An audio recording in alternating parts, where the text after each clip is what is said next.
Father in heaven, the fact that we're even here, if we are, is confusing when we're really honest about it. Somehow give us something that is enough to hold on to and to stand on, that seems firm enough while we get used to not needing such.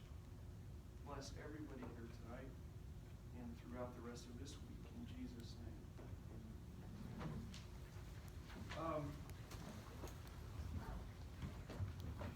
Some of you might be, and you can let me know if you like, some of you might be boarders. I don't mean you rent from somebody, B-O-R-D-E-R-S. I mean B-O-A-R-D-E-S. D-E-R-S. Surfboards, snowboards, skateboards, longboards. Anybody here is a boarder? Longboard? Snowboard? Longboard? Skateboard? Surf? Where are you from? Where are you from? Walnut Creek. All right. Huh? Surf? Snowboard and wakeboard. Any other boarders? You? Surf? Snowboarding? Did I miss anyone? People that aren't,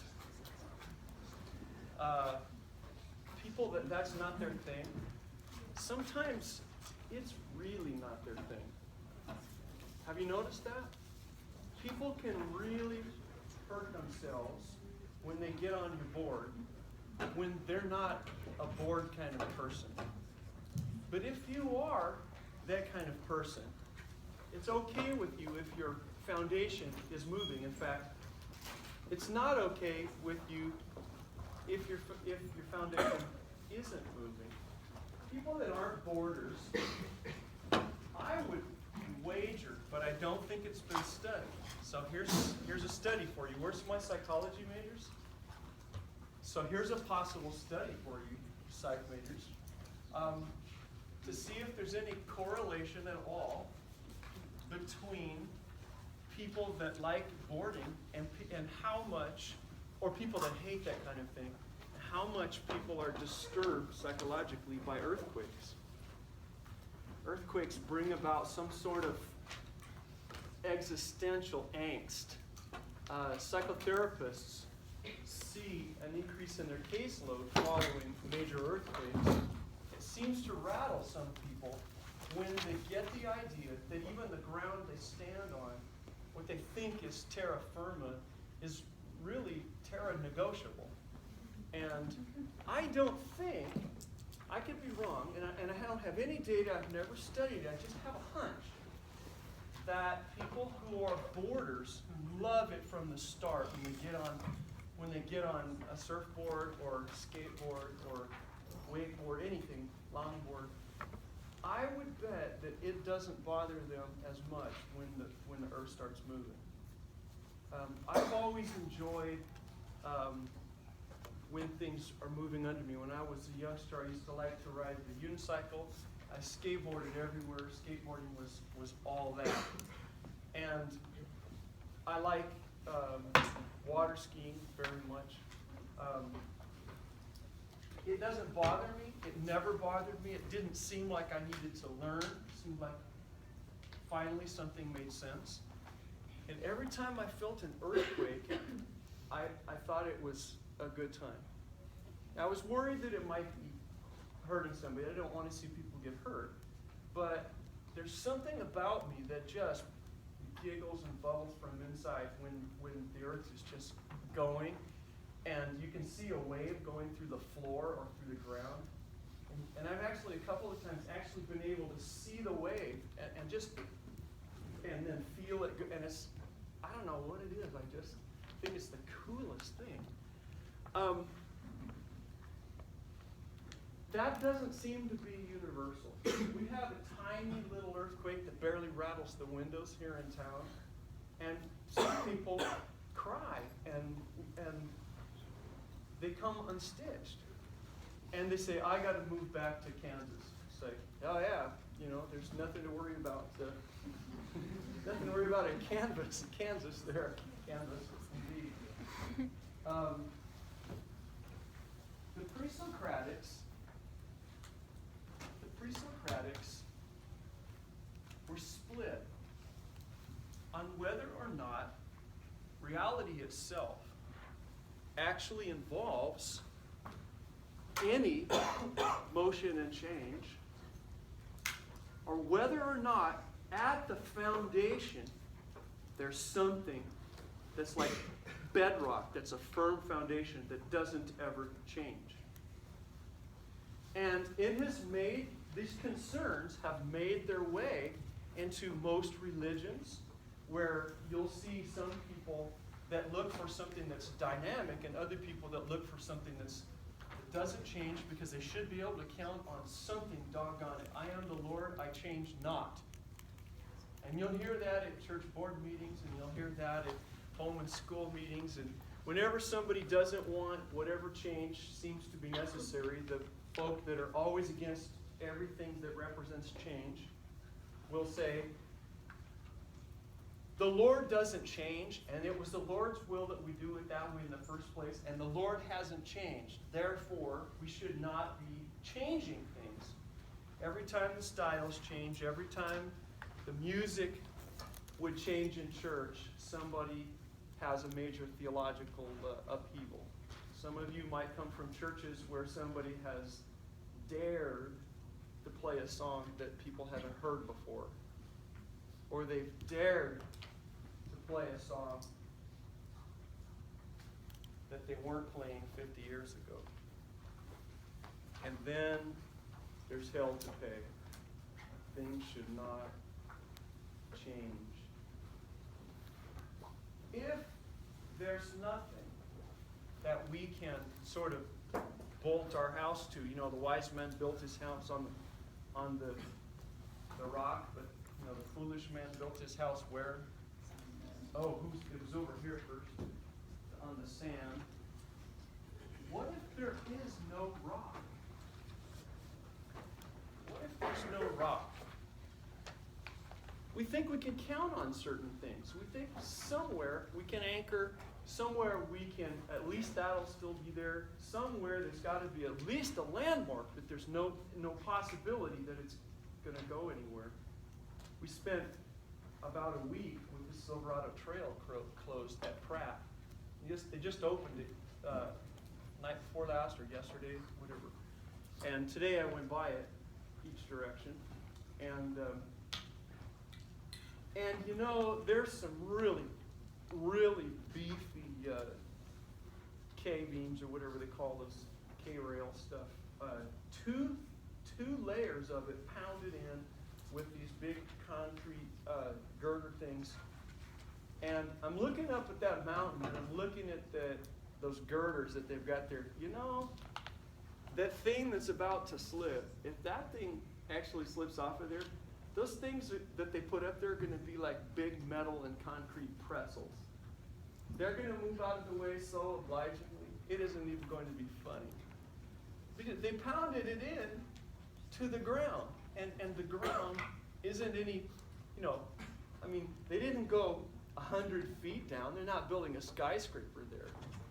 It's going to just push right past that stuff. Some of the little bowling ball sized things are going to hit it, and they're not going to go through it.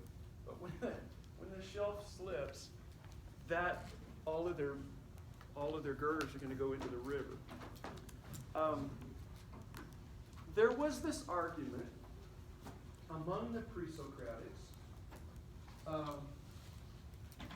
about whether or not the notion of things moving at all is play-like. Whether that's like a virtual reality thing in our head. And it seems kind of stupid when we think about it just on the surface, but it wasn't as stupid as it might seem. Let's pretend that reality itself, that there is some sort of reality. If there is any kind of reality, then like we say 1 + 1 is 2. So in 10 minutes, 1 plus 1 should still be 2. In 10 hours, 1 plus 1 should be 2. But what if 1 plus 1 is 2 now, but on Sunday this week it's gonna change like the time changes, and 1 plus 1 is gonna be 5. In order for reality to change, what would be the basis for which parts of reality change and which don't? How would you be able to tell which things you could count on? Now, if there's anything that you can count on that's not going to change, if there's anything, whether it's the Pythagorean theorem, the square of the hypotenuse equals the sum of the square of the other two sides, of the right triangle.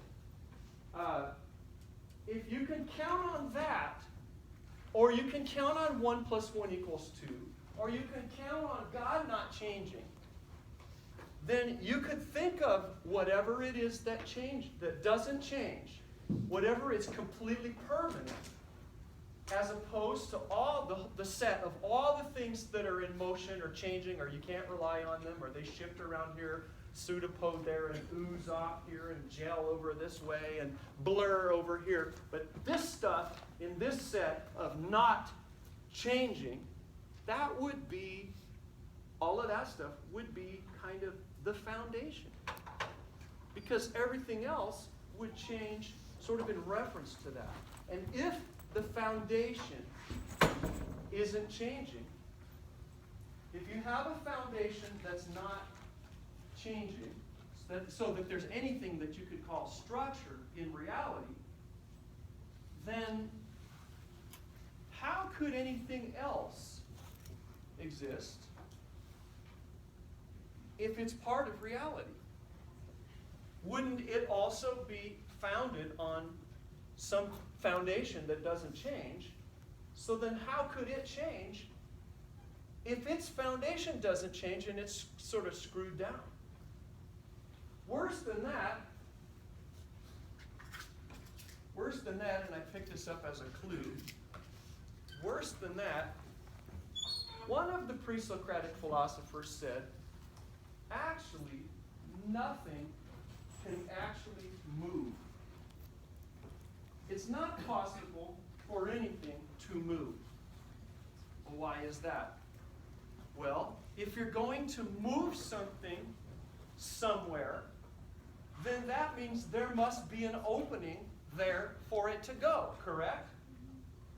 So if there's an opening where we can put something, that means before there was nothing. And nothing doesn't exist. Show me some nothing. Can you draw it? Nothing doesn't exist. How can there be nothing? So if there is no such thing as nothing, then how can there be nothing in the space where you were going to move something? It's not possible. Who was that pre-Socratic? Which one said that? Yeah. Pericles. Pericles. But now we know about air molecules and everything, so there's really nothing. But when you're changing, you're simply displacing what's already there, even if we can. Well, let's move all the air molecules out. Okay. I mean, get a perfect vacuum. Okay. Space is kind of approaching a good vacuum. We can make better vacuums with a vacuum pump. Okay. So, I mean, there's just not any serious self-respecting molecules in our chamber. What's there? Nothing. Not space? Well, there's space. Yeah, there's still space, even if There's still space, so there's something. Okay. Yeah. I feel like space is just a word. I feel like something nothing space. It bends. The word No, space itself bends. It curves. It has shape. It's something that electromagnetic energy can move through, propagates through, like some sort of medium. electromagnetic radiation, like light or radio waves or X-rays, gamma rays, microwaves. It can move through it, yes. It moves through it. Kelly? Dinner cake? Don't you guys let me off the hook. I need to keep you guys paid. What is a thing? What's a thing? What do you consider a thing? I don't know. Just a doodad, a gizmo thingamajig? I don't know. When you say there's something in a vacuum, Stuff? yeah, what do you consider stuff? What do you consider something? Something that has matter? Good Or is question. Is something more general, more broad? Well, is light matter? Doesn't it work like a wave of a particle? Take out the radiometer.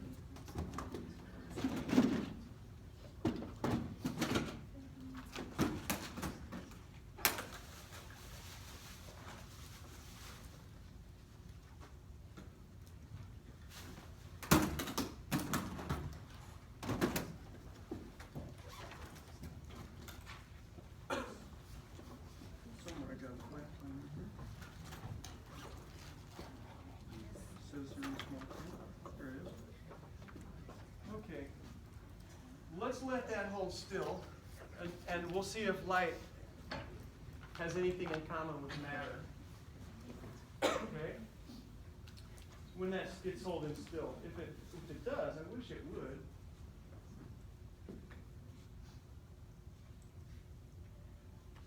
Maybe I can make it go the other way. Let's see.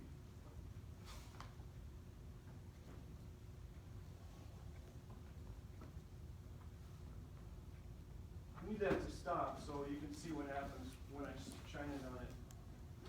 So let me know when that stops, okay? Somebody say, it stopped! And then I'll stop what I'm doing and we'll talk about it. The notion that there's no such thing as nothing, so how could you move things in there to an empty spot, precluded for some of these pre-Socratics that nothing could be moving because there's never anywhere to put it. Everything must be holding still. You can't move if there's no openings within which to move. Everything would be locked in place. That's period. Well, I was thinking it wasn't moving. There wasn't enough light, but you might be right. I'm gonna have to put a coat over it or something. I don't have my hat. What's that? We have a hat. Can you toss it up here? I'll rent it from you. Okay. Perfect. See if that does it. Better pay it too.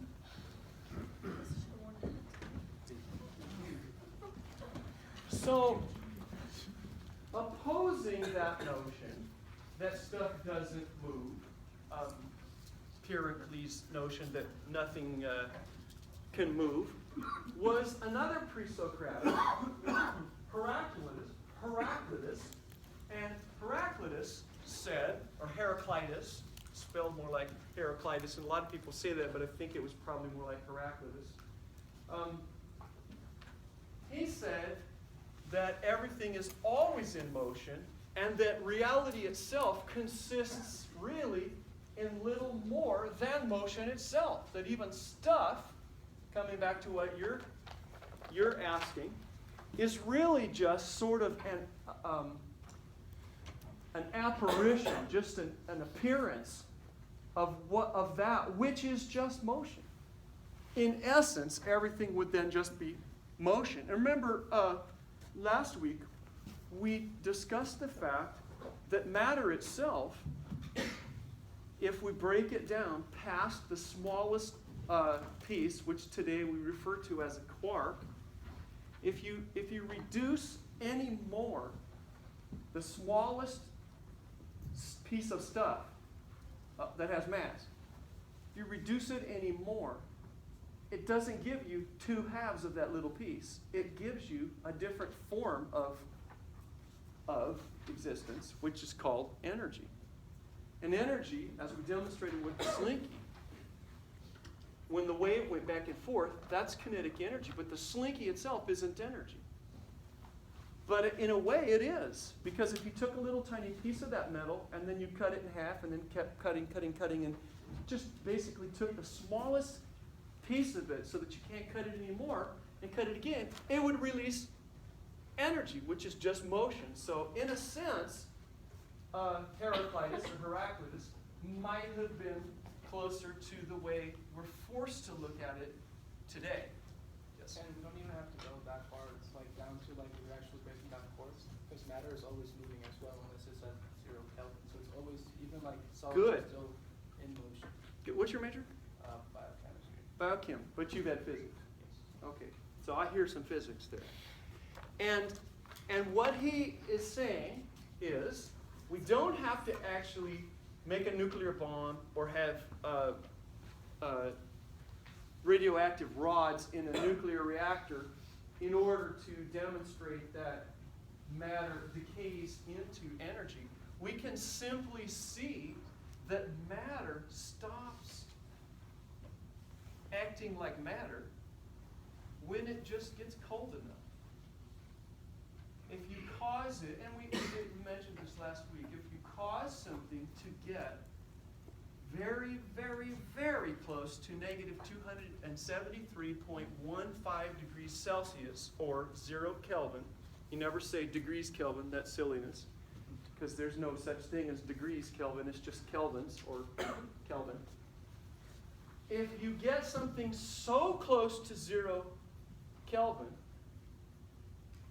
that essentially the matter at no level has any motion. Motion itself is absent.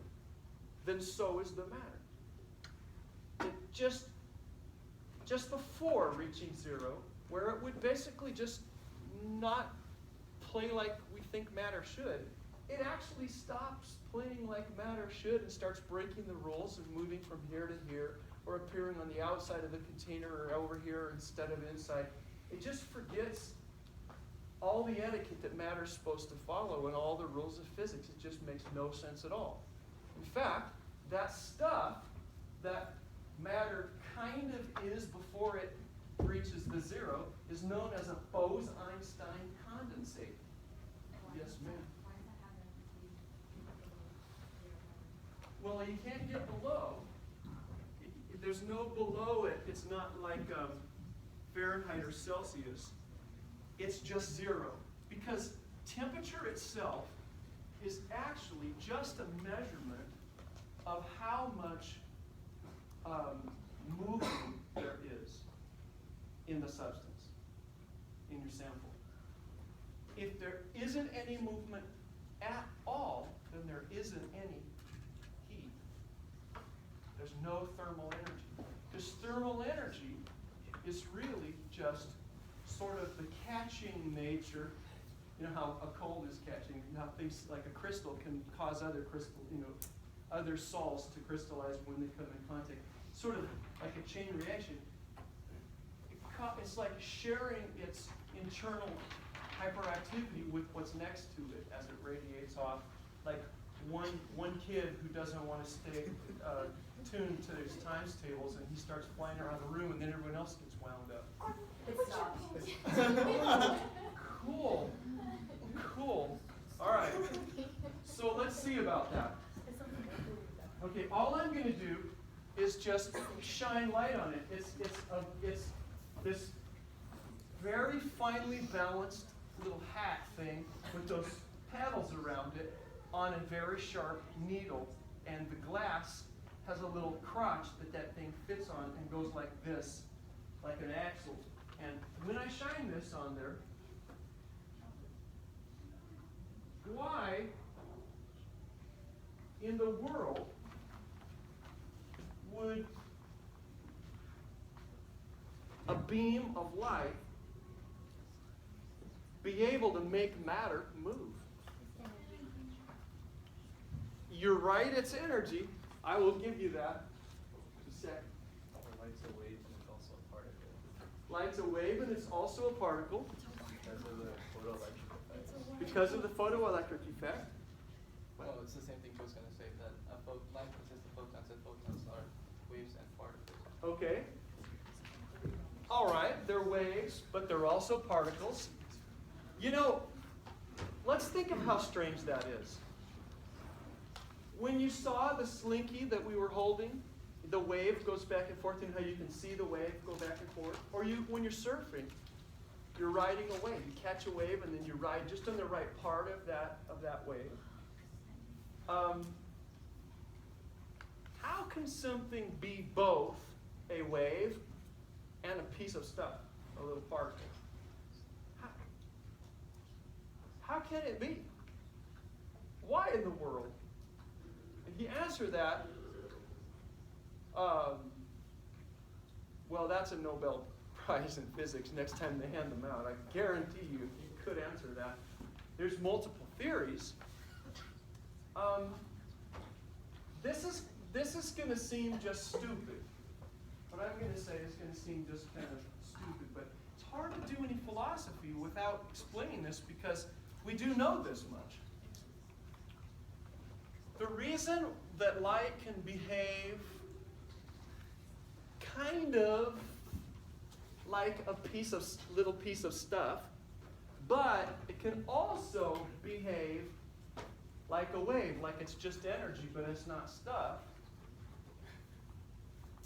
And the reason that what we think of as matter can go back and forth between being energy and being matter, and being energy and being matter. And when matter gets too cold that it's not moving, it ain't there.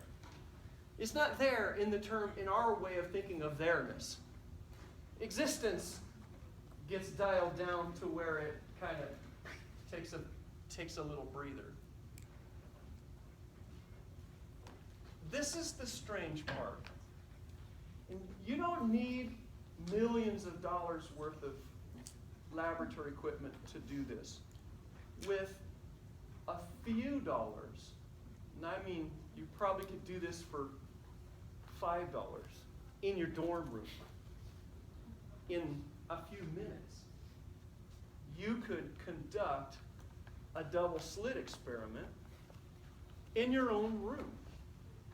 If you're not wanting to go through the trouble and your laboratory challenge, you can go on YouTube and watch people with a double slit experiment. A cheap little laser pointer that you could probably get like at the service station, right next to those little straw flowers in the little glass little tubes. Those aren't for the flower. I don't know if any of you are maybe from nicer parts of the neighborhood than I am, but I know better than those aren't really, people aren't really buying the little straw flowers. They're buying the glassware. Just thought I'd tell you that. As pretty as those are, they just want the glass for other reasons.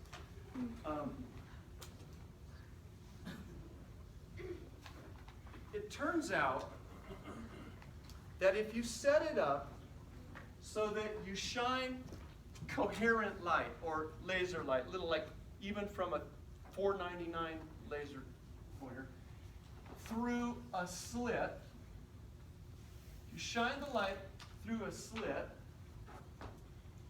it will behave as a wave would behave, not as a little piece of stuff would behave. It will be clear to you that you're sending something that's like a wave. If we went to the ocean and there was a bay, say, and the bay had some breakwater, like cement wall that goes up and just has some small openings, little openings that you could sort of swim through, but not much wider. You could maybe kayak through, and then say you go about 5 or 6 or 10 feet to one side, and there's another opening that you could kayak through. But other than that, there's this big seawall, okay? So we'll draw it like this. So you got an opening here, ocean here, nice smooth bay here, and then you go a little while and you have another opening. And then the wall just keeps going to your right. Now you can picture what's going to happen when a wave comes like this. You've got waves that are kind of like that. When this wave gets here and hits the wall with the openings, you're going to see that when it hits here, what's going to happen is this is going to happen. Can you picture that happening? It makes sense. You've seen that stuff like that probably. Even if you set this up and threw a little pebble and made waves, you could arrange this in sort of a kitchen sink. Now this would be very similar. But when it gets to where the waves meet, the waves start interfering with each other. And they can interfere constructively or destructively. Ooh, you're right on it. What's your major? Bagoshi. Awesome. You've had physics too. If they interfere constructively, that means they kind of have their high points meet, and then you get a real high point because the energy combines, and then after that, the resulting added wave is taller than either of the other. It comes up out of the water even, or off the calm surface even more. But if it's a destructive interference, so when one's up, the other's down, you could actually have a lower wave or no wave at all. If it's perfectly timed and perfectly energized each wave, you could actually have destructive interference. That's how noise-canceling headphones work. When you wear noise-canceling headphones, the sound waves, which move just about like waves on the surface of the ocean, you could think of them that way, they're compressed, they're air that's more compressed and less compressed in a pattern. And that causes your eardrums to do this as sound comes in. And that's what makes sound. If you have a device that has a microphone in it and it listens, and as soon as the wave comes, it generates a wave that's exactly opposite. So if the wave is up, it generates down. And it puts that to it and kills the sound. It doesn't reflect it, it doesn't bounce it around. It actually interferes and causes that to cease to exist toward your ear. Even works for firearms hearing protection and for explosives hearing protection and stuff. Amazing how well it works. So, if you shine light through a tiny little slit, so we'll have two tiny little slits, and we shine light through it, through one or two. You can observe what happens where, and then you put like up a little ways, you put a screen so that you're going to watch what the light does when it hits the paper, cloth screen, whatever. You will notice that you don't just get a beam like this, and you get a bright spot. You don't get bright spots like that. What you get is patterns here that clearly demonstrate that between here and here, you had wave interactions, not just a stream like shooting a BB gun through it, like an automatic BB gun, through each. It's not like that. There's not just two little pinpoint bright spots. There's interfering wave patterns that get drawn on the screen that we shown here on the top, which is really strange.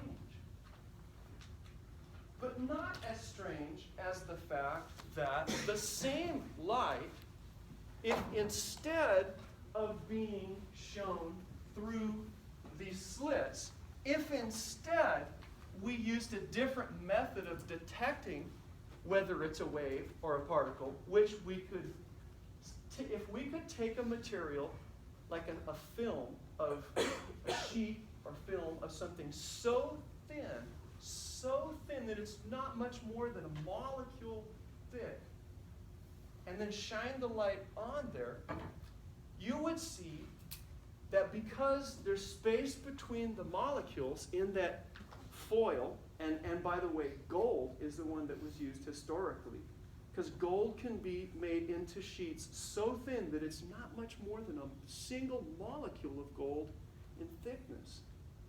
very, very, very, very much thinner than paper, even tracing paper. Very thin, but still, you know, you hold it up, and what you'd see by holding it up, you'd see that it's translucent or semi-translucent. You'd see, oh, well, it's not the same as looking through clear glass, but you'd still be able to see some light. If we took that hat, and that hat had been made out of gold foil when we put it over here, it probably wouldn't have stopped moving, at least as quickly. If you thought you were going to, like, make a whole tent out of very, very thin gold foil, it would be bright still from the light in the room. So when you shine a light through the gold foil, you'll notice that you do, instead of getting a wave interference pattern on the screen behind the foil, you do get something more like if you were shooting a BB gun through there. Little bright spots.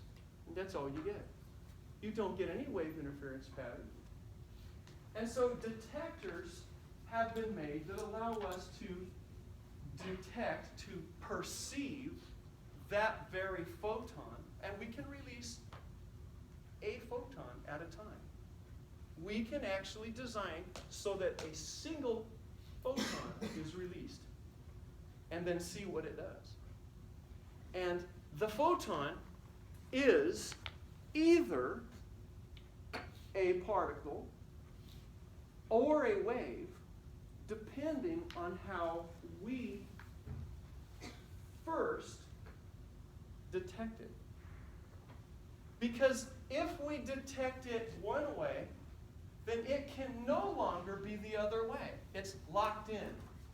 Before that, it had the capability, before it entered human awareness, before consciousness locked it in, it was possessing the potential to be either one.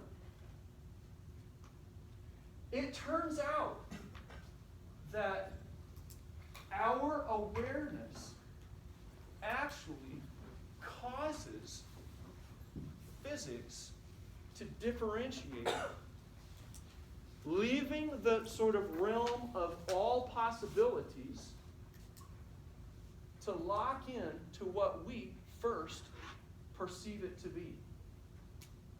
And that's something that is known in the laboratory. I'm not making this up. This is not a philosophical exercise. This is physics. This is cold, hard observation science. No hocus pocus. It is human awareness that determines whether that photon gets designated a piece of stuff or a wave function. How is that possible? How could that possibly be that our minds have the power to bring matter into existence? Because they do. We determine something to be a single way instead of existing in this place where all things are possible. I got a theory. Let me hear it. Okay, so if there is such thing as reality, if God is real, if all these ifs are real, then if God gave man dominion over what we have here, then that means that this would begin to explain why we can mentally... Could it be that the very statement, let us make man in our own image, embodies necessarily what you're saying? I think so. If we're going to be like somebody who can create, what does that mean for us? More than we can understand. More than we can understand. It's a dangerous weapon we're walking around with, the mind. A very dangerous weapon. Are you trying to say, like, if things aren't real to you, then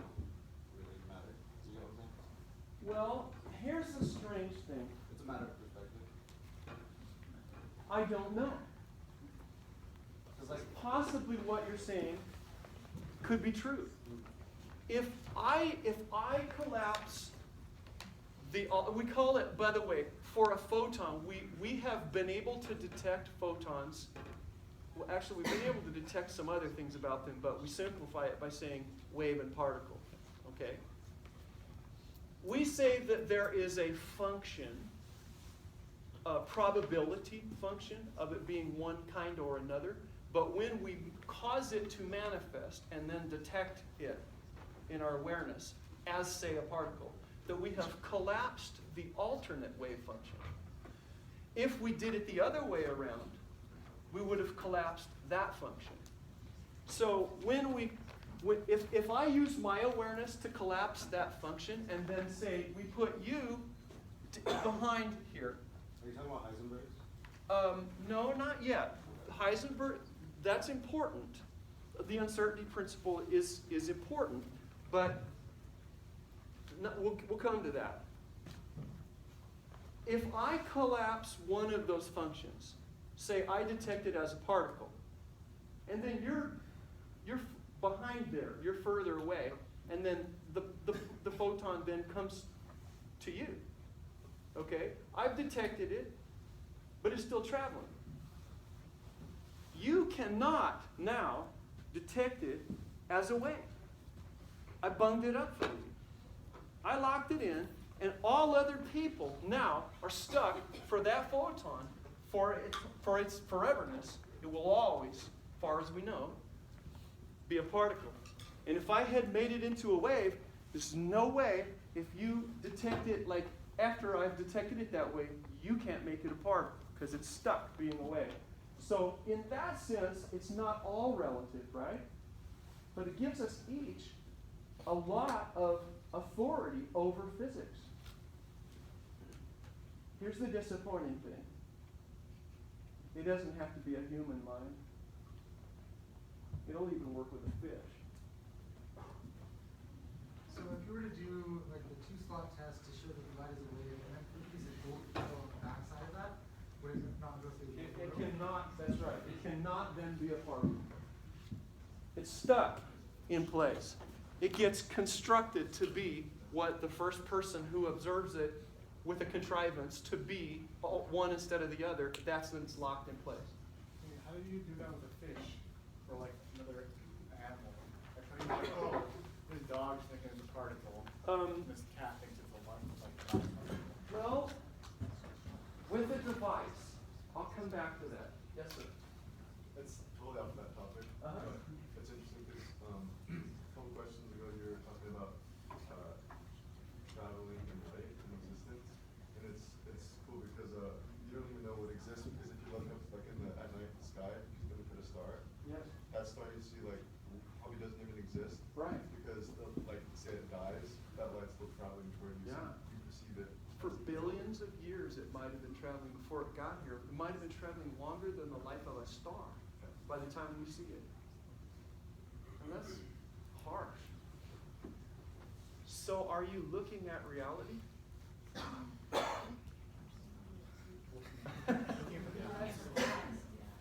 So you're dead. Past it already.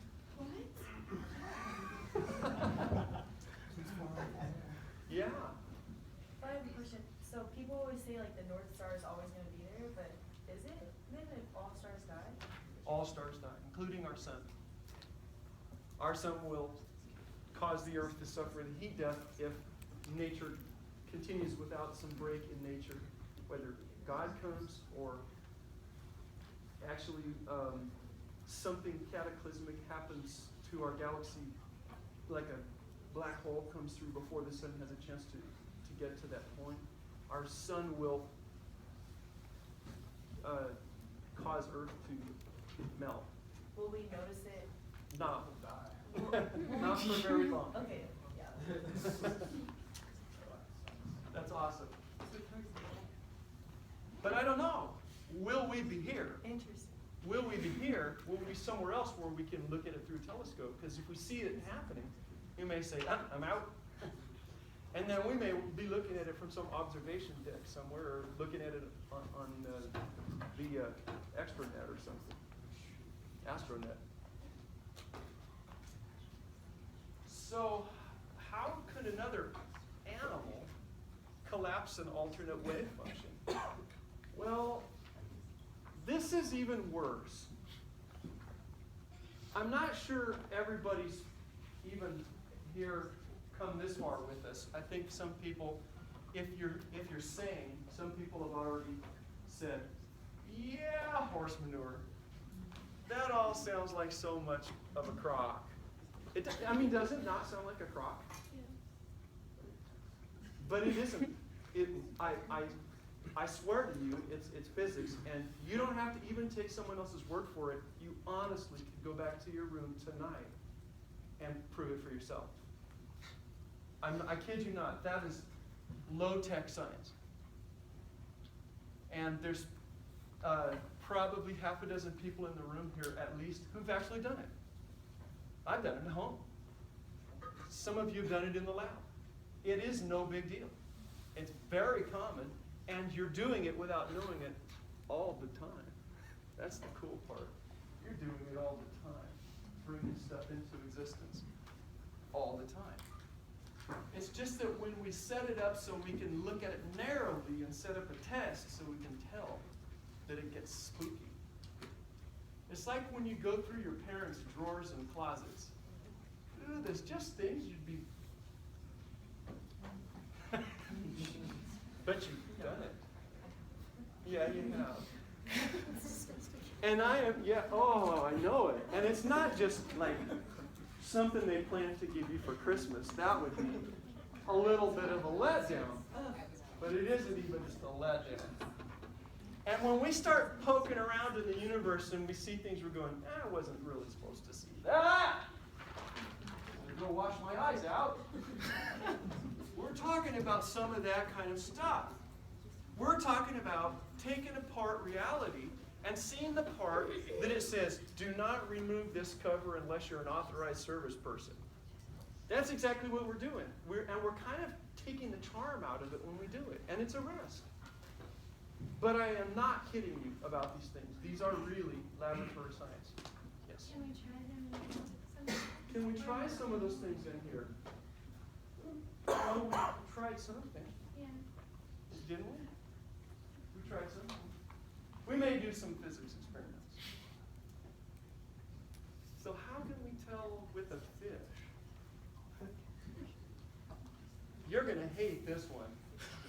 You probably need to go do a little internet time and make sure you're not just hearing this crap from me, first of all.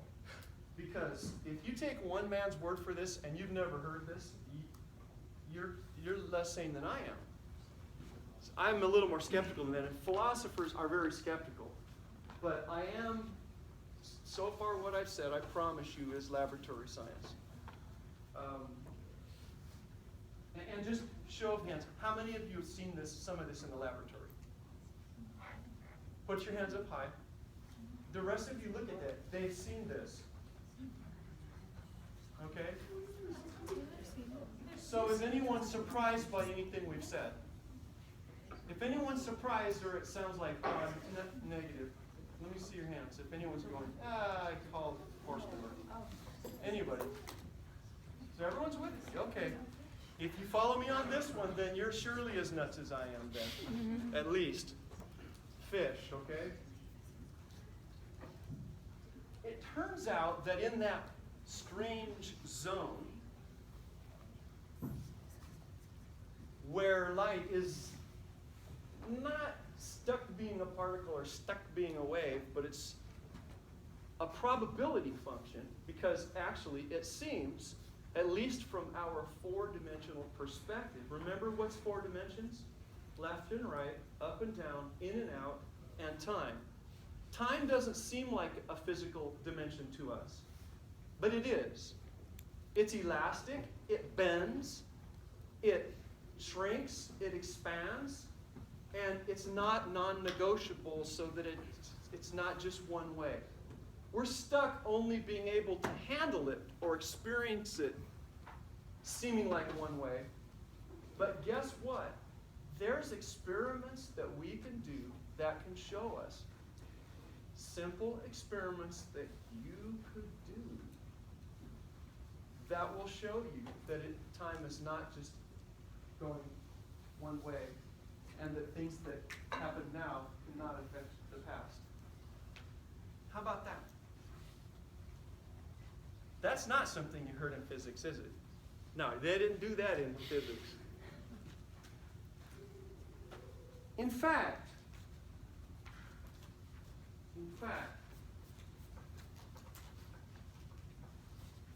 somehow our minds, by wanting stuff and intending stuff, can actually have a slight impact on what happens without having to use our hands. What's an example of how something we can do now, how that affects our past? I'll give you that. That's what I'm going to lead up to. I am. Wait, are you? Good question. How about the fish? Yes. We have to use the fish to do that. It's all connected. No fish will be harmed in the making of this illustration, as opposed to the German Shepherd in the swimming pool with the waves. I was thinking when I read it, people are whining about everything. I trained German Shepherds, and if a dog just didn't want to go in the water, a German Shepherd doesn't go in the water. Putting a dog in the water is not a big deal. It's not a 2-year-old. It's not a person. They swim beautifully, and to say, I don't want to do that is no different than saying, I don't want to get off your bed. They have to mind. And so, if a dog said, when I said it's time to get in the pool, I don't want to, I'm scared, I'd say, get in the pool. It's not a big deal. But the end of it, when the dog is underwater and they can't get at it, and it's looking like it's going to drown, that was not okay. The dog, how is the dog going to trust a trainer again? So, I thought we were fine. If the dog's going, it's like, quit being a baby, get in the water. But then the dog, we couldn't see in the camera. It's that movie that's coming out about what's it called? Dog's Purpose. Apparently, somebody was using their phone and videoed some stuff on set that dog trainers are trying to get one of the German Shepherds to go in the water, and the dog's going, no, I'm on break, or whatever. I don't want to get in. But then you see why it wouldn't get in. So they force it in. And you can see that they force it in. I got no problem with that. Except the reason that it didn't want to get in, you get to the other end, and it was a wave pool that was churning, and it sucked it under, and it was not able to get up. And it's going, okay, that was cruel. That was not okay. So I won't hurt any fish in this illustration, I promise. And anyway, they like the water. I was actually reading something about the video. Yes. With the dog. And so somebody did what do you call it, a review of it. Like a dog trainer did a review of it. Right. And he was explaining that actually the person who wasn't abusing the dog, they were trying to comfort the dog and show the dog how the Sure. water wasn't scary. Right. But the video is convenient because it cuts off. Yes. Right before you pull the dog back out of the water. Yes. So it's like, I don't know if it's. It was edited. But It was edited. However, and they explain the body language too, of the dog and of the person. yes. Their interaction. Yeah, when I saw the first part, where he's just putting the dog in the water, I said, no problem. I'd push the dog in the water, big deal. I mean, you can get a dog. My daughter's Great Dane wouldn't go through a puddle. I mean, you shouldn't drive through a puddle when there's a big storm, but dogs need to be willing to go in a puddle. And so, and those Great Danes are strong. And it took my son and I a half hour to get this Great Dane to go in the puddle. And it's like, not gonna do it. And it could get you lift one leg up, you can get its far leg across the puddle and go, I'm not gonna do it. And we're working everything we can to get that dog to stand in the puddle, and I'm sure some non-dog trainers could go, oh, they're abusing that dog, call the dog police, you know, but he was in a puddle, and today he's, you know, a decade later, he's still going in puddles. Yeah, so they did edit that thing. Now, we're not 100% sure that at the other end of the pool that was actually connected events, huh? So that might have been patched together to make them look bad because it's clickbait, you know? So, here's the deal. If you take a person and you ask that person to want something real bad, I want it, I intend it. You know what a Geiger counter is? Geiger counter detects when a radioactive particle is released and hits the detector. It's like a radio receiver, only it's for gamma radiation, gamma waves. So if you have some material that is radioactive and it is decaying at a certain rate, it's not like a metronome. It's not like click, click, click, click, click, click, click. That's not how it is. Because, and let's say you have a certain amount of material, the half-life of which is such that it's sort of clicking, you know, on the average, it's sort of clicking once every second or so. So it might go click, click, click, click, click, click, click, click, click, click, click, click, click, click, click, click. It's not regular. And if you sampled it long enough, like for an hour, and then you compared it to another sample for another hour, it would be about the same number. But if you only sampled it, say, for 10 seconds, it would vary a lot. Sometimes it might not even click at all. Other times it might click 20 times. Because it's too small a sample for the statistics to allow the law of large numbers to bring it close to the average. Here's a weird thing. If you take a sample that has identical half-life, or you could even use the same sample, and then you ask somebody to focus on, use their mind, like if they had superpowers, like Sheldon, he was going to blow people up with his mind. Ask them to use their superhero mind to slow down those clicks and have those clicks not happen as often. Ready for this? They can. And if you take another person and you ask them to speed up the clicks and have clicks more often, they can. Is that like a psychological thing though? Or do they just, like their perception of time, like do they alter it? No, I mean when we detect it with the, Oh, okay. with the device, with the computer. Oh. A computer is keeping track of it. And you can have them sit there, it's like something that's about once a second on average. You can have them sit there for a half hour and try with their mind to make it happen less. And then you can have another person come in the room, that person leaves, and that person tries to do the opposite.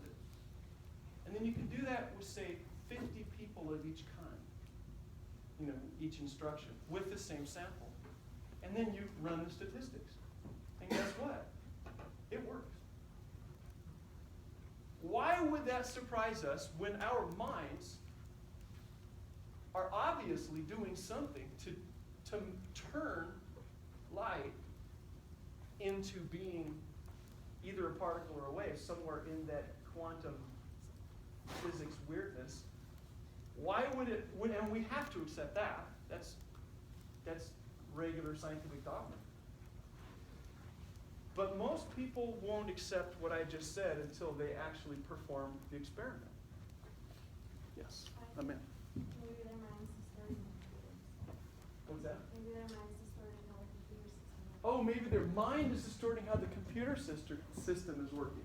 Well, since time is elastic and everything, and it's not a, at some level, it's not a fixed thing. Even if you had, say, 100 people as referee at the same time and multiple computers, is that person's mind affecting the decay rate, or are they detecting the timer or time itself? It's hard to say. No, I was just gonna ask, so do they not know exactly what it is about our minds that is causing it? We don't know what our minds are. We don't know what a mind is. Do you? The scary says we can accept that you and I don't know. But here's the hurtful part.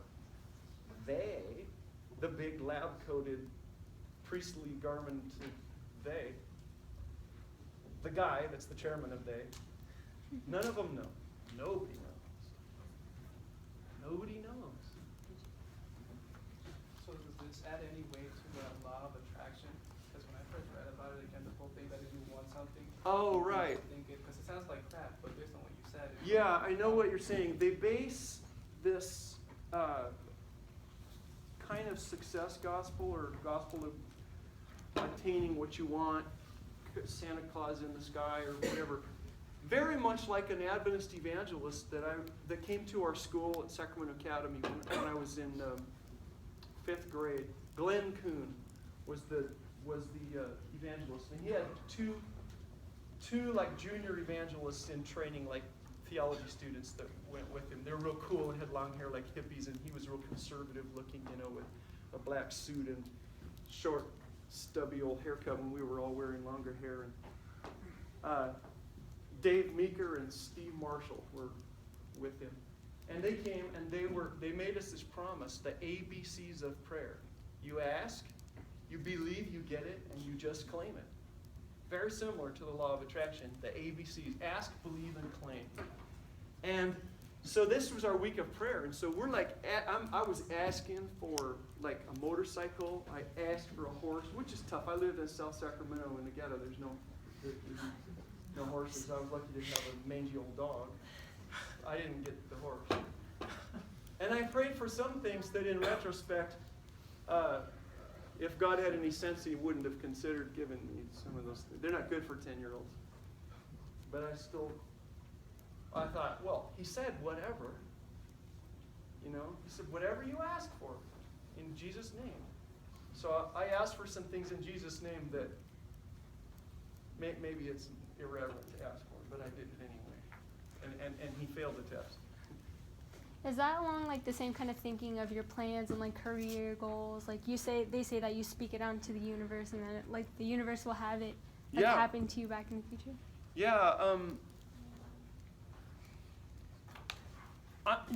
If there was any connection, like the movie, The Secret, is that what it's called?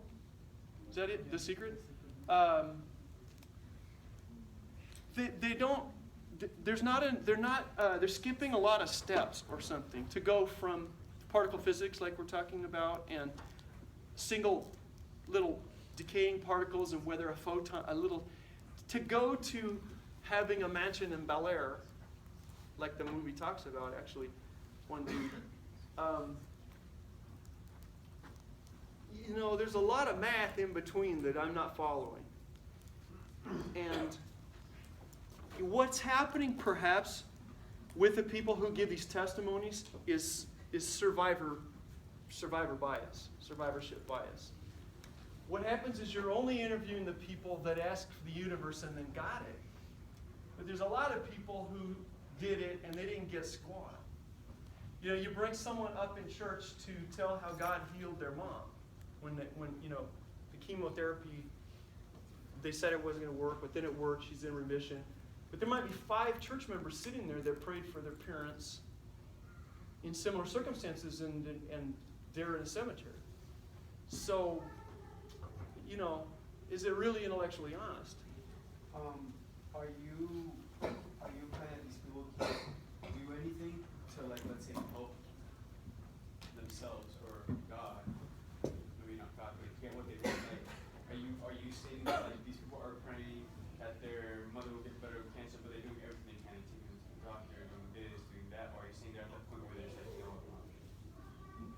Am I saying that we're not doing anything when we do that? Yeah, like are they just you like you Oh. say you wish for it and you just kind of like okay. On the sit there. contrary, I actually believe that we are capable with our minds of actually raising the dead the way Jesus did. And I mean, not like play like fable like the Bible says it, and we get together at Sabbath school and talk about it, but we know better than that nonsense when our lab coats go on and we write papers in physics class. I actually believe that there are people, rare, but there are people who somehow figure out how to use their powerful minds, and they do manifest things, and they do raise the dead, cause mountains to go off their kilter into the lake, multiply food the way Jesus did. I actually think there's something to all that interfaces with the physical world. Do you think that all those people have faith in God? Yeah, No, I don't think all those people have faith in God. I think when Jesus said, if you had just the faith, like the grain of mustard, we will like to make it very churchy and very sacerdotal and very religious only, and it has to be like for God's purpose when this kind of thing happens. I think that Jesus did some things to demonstrate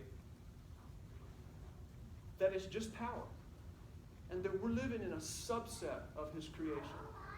But and we want to. We're resistant to finding more. He cursed a fig tree and killed it. And I have heard so much nonsense in so many sermons about what that had to mean and why Jesus did that.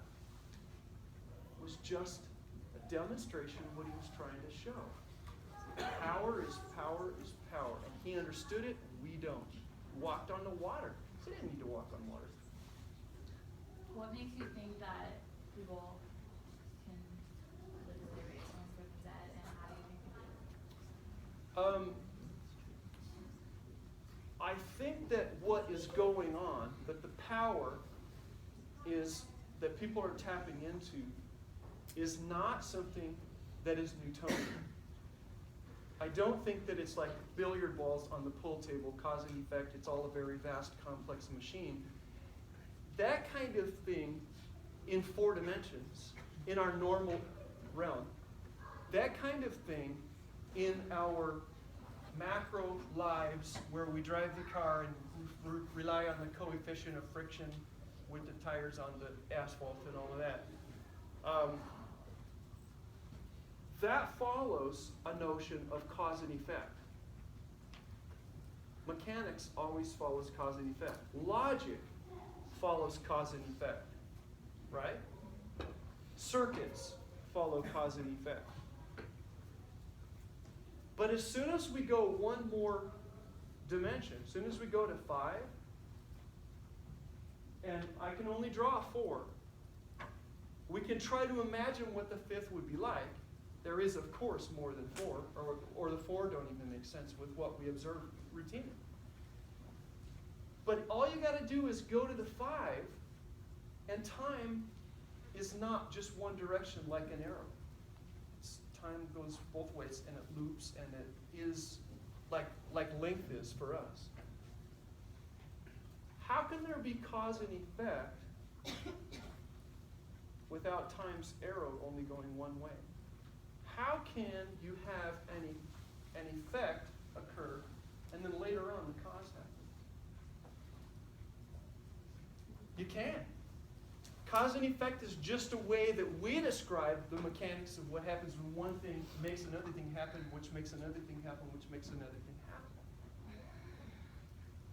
But that doesn't make any sense in 5 dimensions. The math doesn't work, the physics doesn't work, the logic doesn't work. So when we try to even explain sin or God's responsible for this and that, our questions are all about cause and effect. We have the big model of the great controversy, and it's a good model. It helps pacify us because we can't really understand a realm where there's actually not cause and effect. There's just isness of some kind.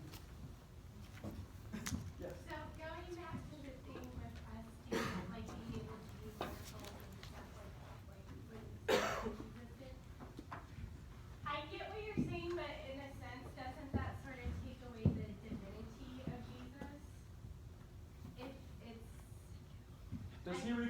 miracles in order to be the Son of God?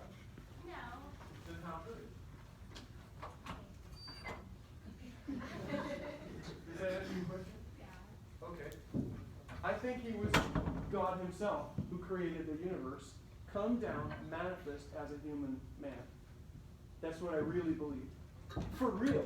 Not just, I like to say that when I have my church clothes on. I really think that really happened. Are beings in the fifth dimension immortal? Because don't they live outside of time? If you're in the fifth dimension, if time can go both ways, does that mean that you're outside of time? Yes. When we say that Jesus died the second death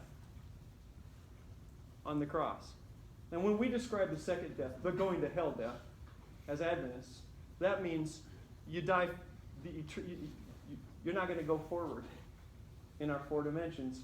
That's the end of you, and you're past even getting resurrected to say neener, neener, and kill you again. You're past all that. You're just gone. But for somebody with more dimensions, if you kill that person, then that is always happening, and always has been, and always will be. Okay. It is always having been happening. Okay, so I watched this one show, like Sense8, and all these people, they were born, like. Oh, Sense8, yes. Yeah, and so all these people that are interconnected, they can see each other and like, feel each other. It's like, Yes. you know, they must all, this person also, the time thing doesn't really, like, make a difference. And, but do you think people can be, like, interconnected like that? The most conservative elder. Oh, I'm sorry, I kicked over your water. Oh, I didn't. I just kicked it. Fire extinguisher. The most conservative elder that I've ever had in any church I've pastored, and he was a guy who told me when I came to the church to pastor, don't think you're going to preach out of anything but the King James. One time after we'd been working together for about 5 years, he said, Pastor, I have a question. Do you believe that when you pray, God actually hears what you say? Yes, I do. He said, I do too. Do you believe, Pastor, that God can actually give you impressions in your thoughts, can communicate with you? You can hear God's voice? Yes, I do. He said, would it be impossible to ask God to tell somebody something for you?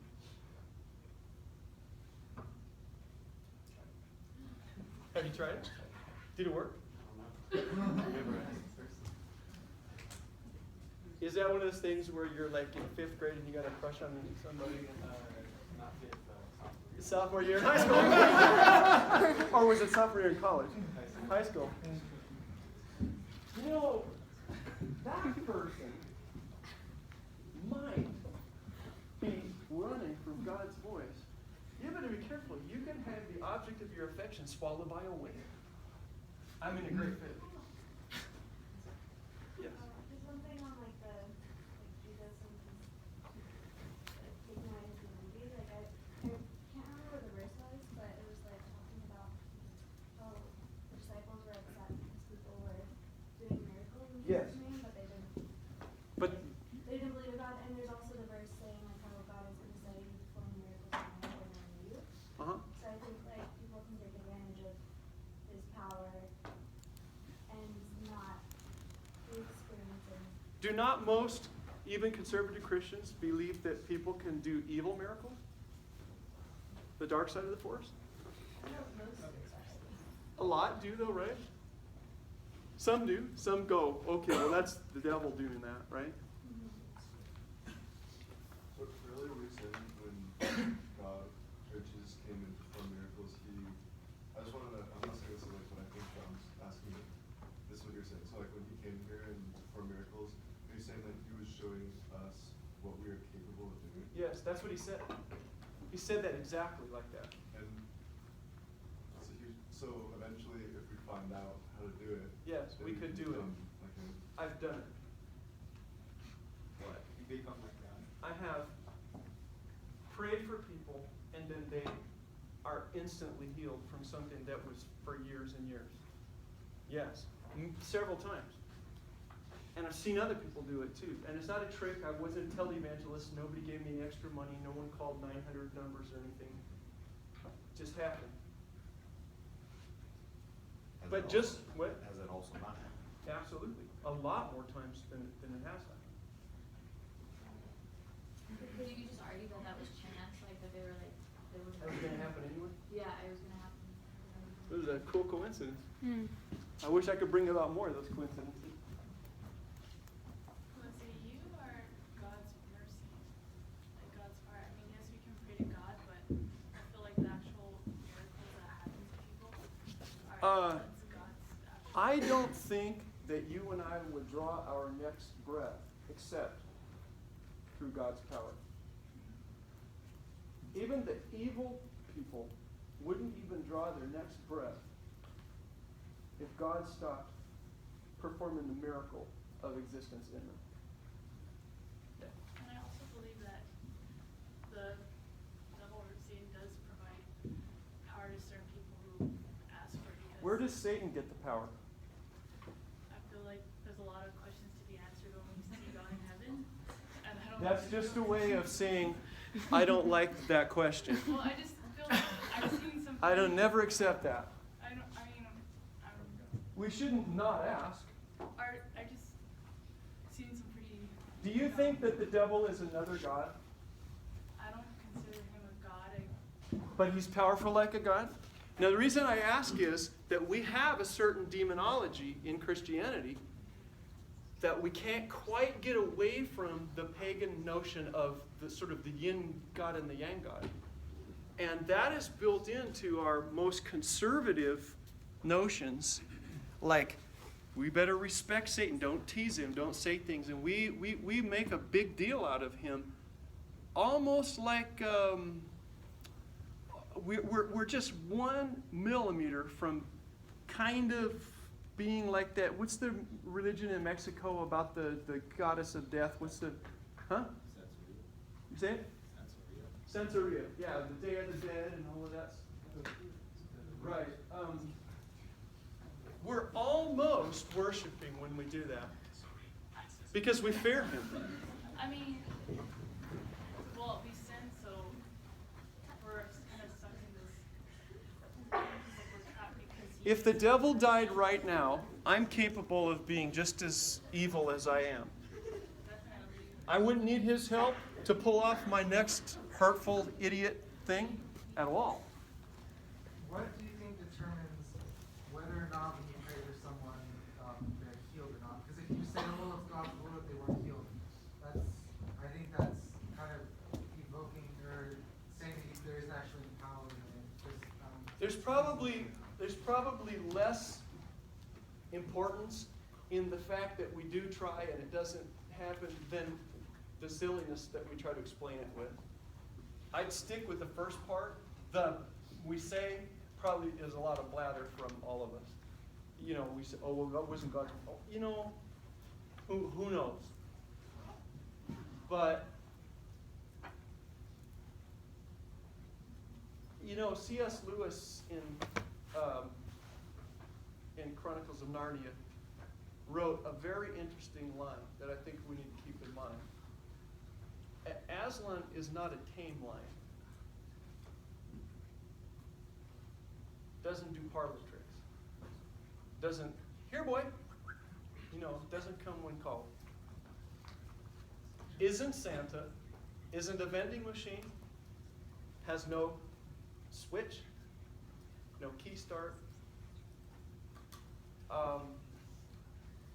It's not just like somebody who's a moody parent that maybe doesn't want to take us to the skateboard shop and we nag.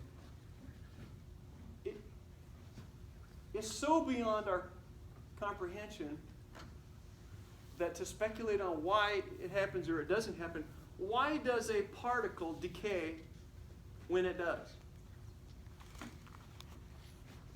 Or not decay? We can't find a single thing different about the conditions that cause a particle to decay or not. There's no input detectable. It just sometimes it doesn't, sometimes it doesn't. It's probabilistic, but it's not apparently deterministic. I did. Can you believe that I did that, Hannes? Wow. There's your finder fee. You put it off your card. Sure, maybe you should. How do you define God? Like, what is the criterion for God? Because how are you saying, like, Satan could be a God and God could Oh, no. I'm not saying Satan could be God. I mean, like, what's the criterion? That's what I'm saying that people model Satan as another God.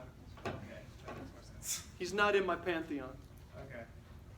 I believe the story and that there's an individual like that went cattywampus and is still not dealt with. Yeah. But the notion of the devil on one shoulder and God on the other shoulder lets us off the hook. I need the blame for my crap. Yeah. I need it.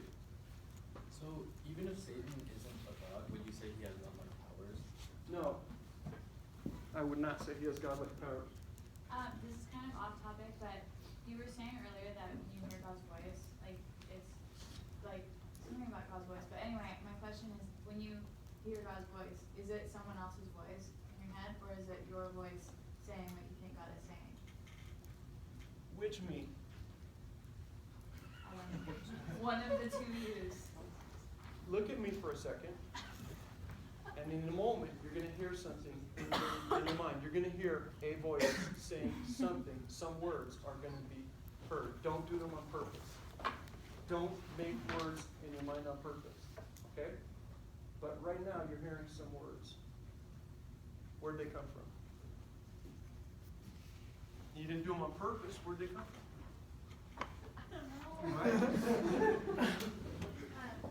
Well, this is a question actually asked in one of my religion classes, and it just I thought this was a good time to ask for some Yes. here. So when you say that God working a miracle is him intervening with cause and effect supernatural.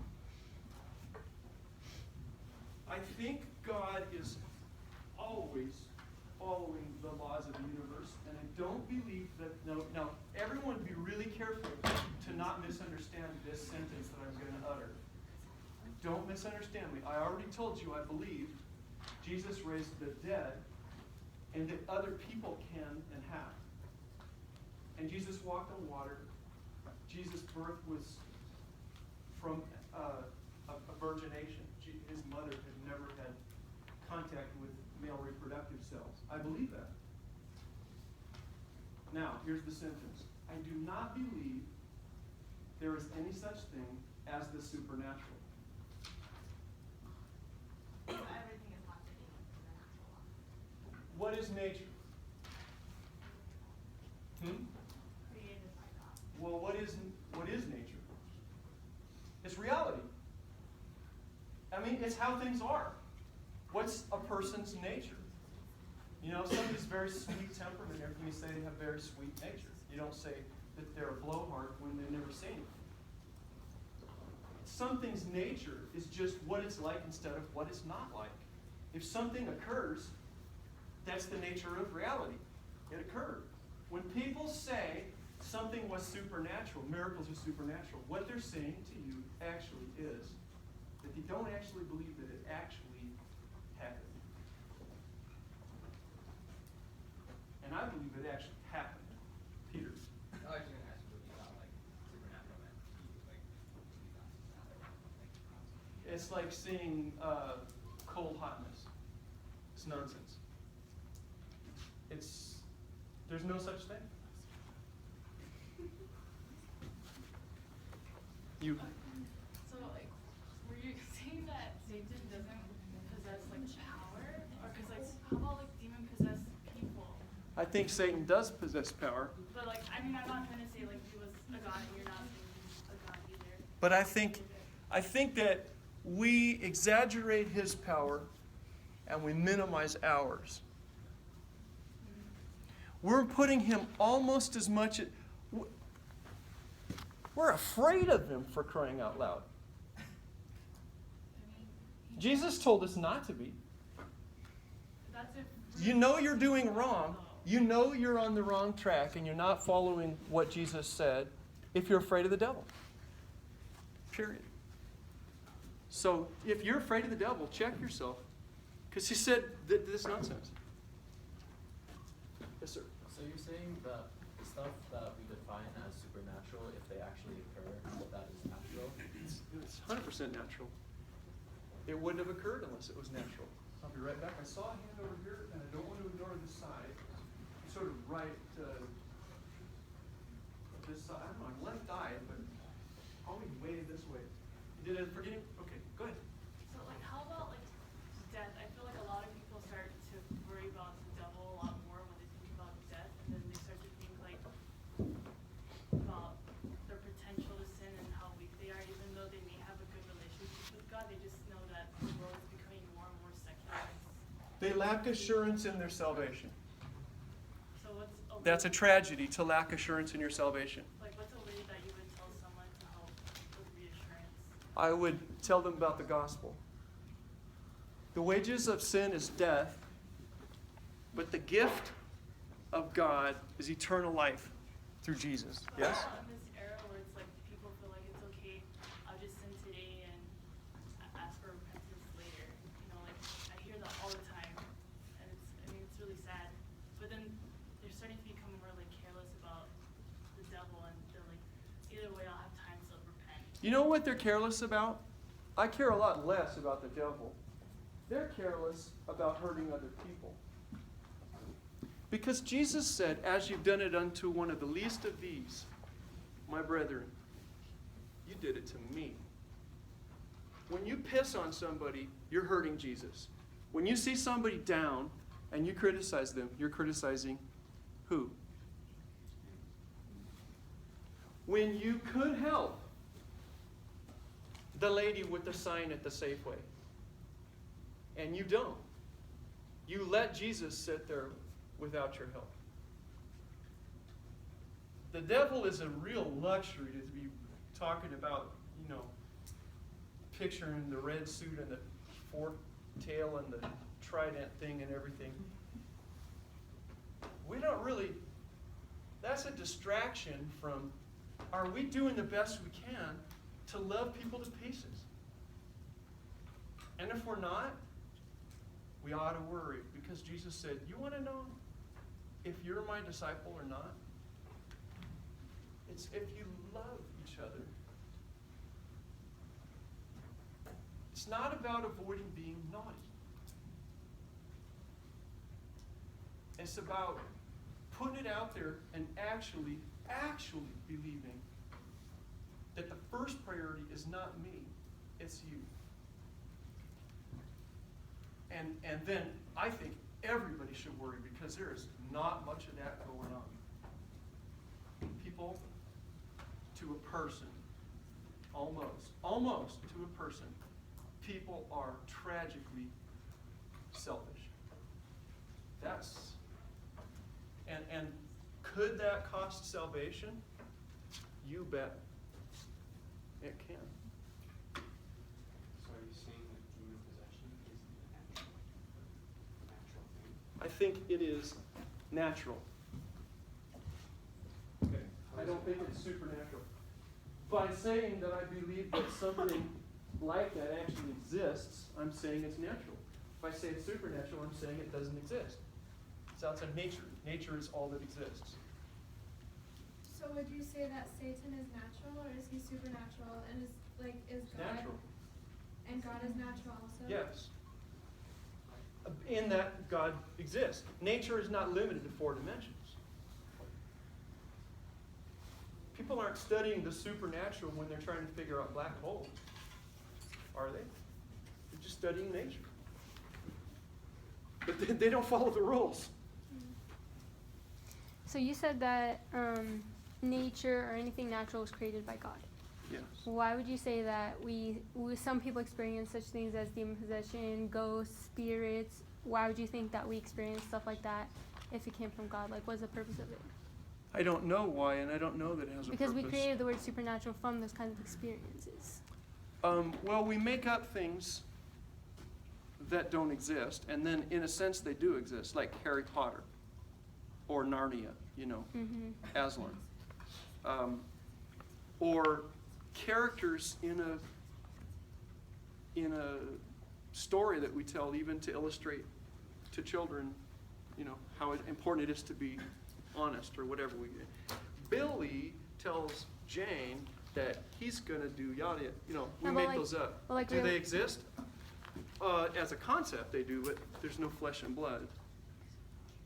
But like real life accounts of people like witnessing spirits, like messing with them and stuff? Well, I'm not going to say that if somebody experiences something that it isn't real. Because we can't even actually nail down what is real. Ultimately, each of us think what's real is what we individually perceive in our mind. Because we're selfish. And we don't believe that other people have as much authority over reality. Other people don't count. I count. Everything is measured from me. God looks like me, hates the same people I do, right? The devil is whatever is motivating the people that disagree with me or that frustrate my efforts to prevail. Because we're very, very selfish. We're not pro-social, we're anti-social. What happens if we let go of these perceptions? If we let go of our rootedness in this, we go crazy. And crazy is something that's hard to define. It depends on what country you're in. In fact, they meet and vote on what's crazy every few years. By the time we get to DSM-14, who knows what's going to... I'm serious. In my lifetime, I've seen the DSM vote things in and vote things out of the crazy vote. Voted off the nut island or onto the island. That's something they met in a hotel and discussed this most recently, this last release. Gee, this one almost made the list of being nuts. For the supernatural or natural, I think it's all about just defining the terms. It can sound really shocking, but if you define natural as something God created and that He allows, would you call that natural? Or supernatural? If I create something, has God created it? If He was lending me the energy to do it? Because it's through His power. Hmm? Because it's through His power. Is everything through His power? Yes, because I think kind of like cause and effect. Like if He's the one who started the world, and that power started everything, so cause and effect, which is constantly flowing. You see, one thing that we're looking for, and this is a human construct, I don't think it's something that makes it into the fifth dimension. It doesn't go past our realm. In fact, we could do better than this in our realm. We're hung up on blame. We want to hold accountable and have justice. If you do something that I experience as unpleasant, then you need to experience something equally unpleasant to pay back.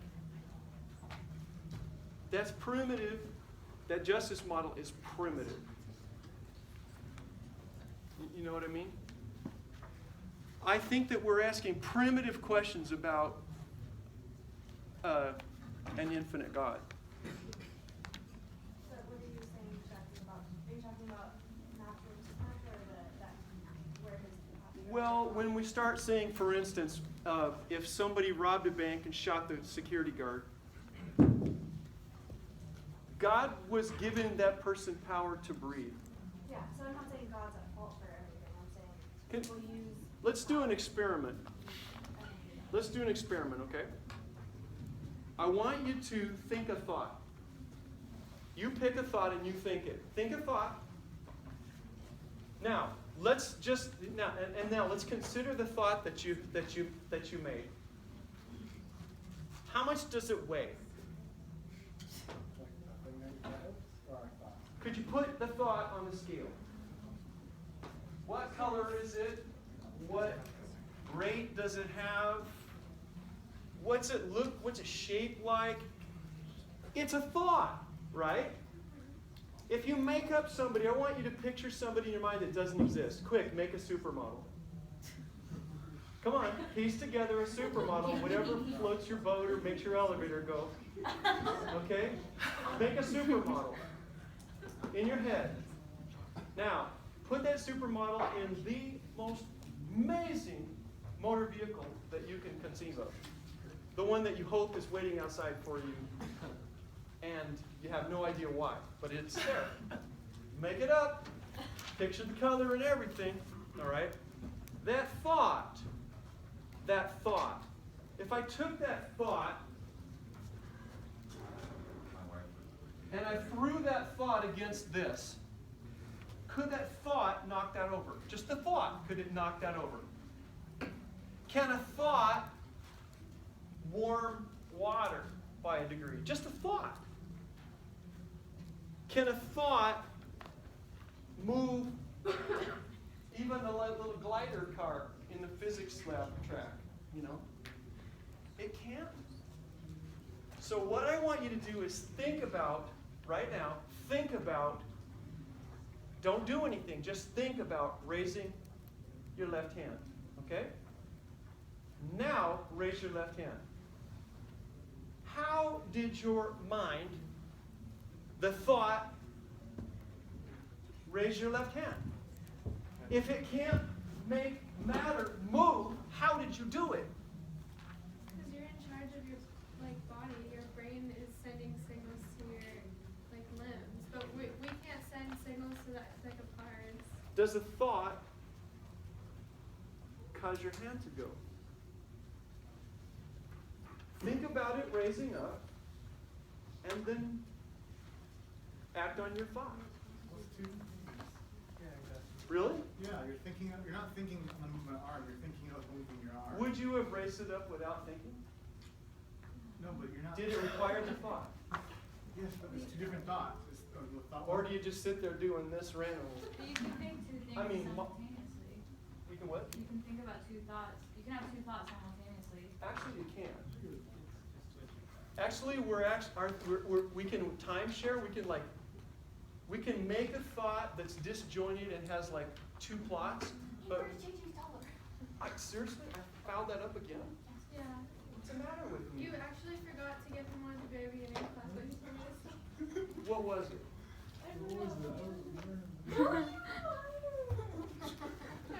Pretty sure. No, I'm sure. I'm sure, but So if I went to go knock on the door, yeah, and I had thought about it, yeah, is that coming from the thought? You know, it went through so many different steps to get there. but When you say that, it came from a thought. from thought. Yeah. So how does thought cause your body to move? The thought doesn't have any terminals where you can screw the positive and negative leads down and then flip a switch. So how does it make things happen? And why is it limited to things just attached to me? In fact, it's not. That's why we can do that trick with a photon.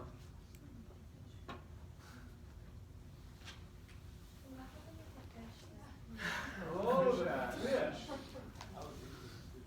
You know what's really heinous?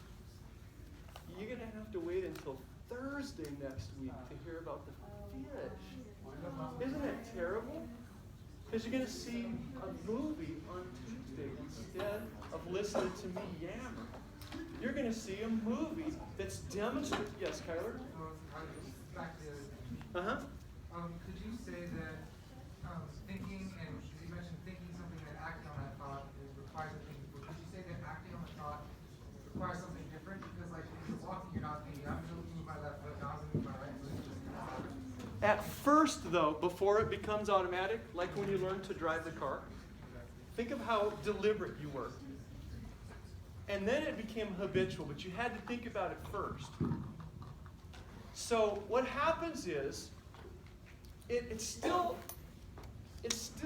mental activity, but it moves from the deliberate executive function to the automatable parts. It's a different part. If we scanned your brain with the functional scan while you're driving the first day of driver's training, you know, Sweet Sisters in the Volkswagen or whatever, or the Mustang, whatever, we would see a very different pattern of activation than we would see 10 years later when you're talking on a cell phone and fiddling with your music and trying to get the right stick of gum in the right opening and trying to also figure out what you're going to say when you get there to apologize because she knows who's on to you and all of that. You know, it would be a different part. You've moved it to the automated part, like the part, almost like your heartbeat part. Tourette's, tics, it breaks off and it gets away from you, from your executive control. We're going to talk about that. In fact, what I'm doing for my dissertation suggests that a whole lot of our behavior is very much like a tic or alien limb syndrome, you know, when it starts having a mind of its own, you know. You can go and see people on YouTube that really have it, and it's really tragic. They stab themselves with scissors, and they have to tie it down and all that stuff, and it won't let them get dressed. So do all actions have to begin with a thought, and then they can eventually... Do all actions have to begin with a thought? Probably not with Parkinson's or restless leg syndrome. Back to the whole crazy people thing, do you think people who are crazy or suffer from schizophrenia are the only people who perceive the world as it really is? She said, do people with schizophrenia, are they possibly the only people that perceive the world as it really is? I'm going to ask a question before we go further with that. Is there a way that it really is? Doesn't there have to be? That's a good question. It's a perfect question. But you know what? I will not be with you Tuesday. You will have your beloved TA showing you an outstanding philosophy movie, and it will be modern. It will be like in the last few years made with actual philosophers who will consider some very tough issues in philosophy today, especially ethics. Okay? It's called The Examined Life. And there are some rock star philosophers on it. No, but it's something that's easy to get a hold of. I'll pay you for that question also. Yes. And thank you for regarding that one. I appreciate it. Okay, I will see you a week from tonight. Okay? A week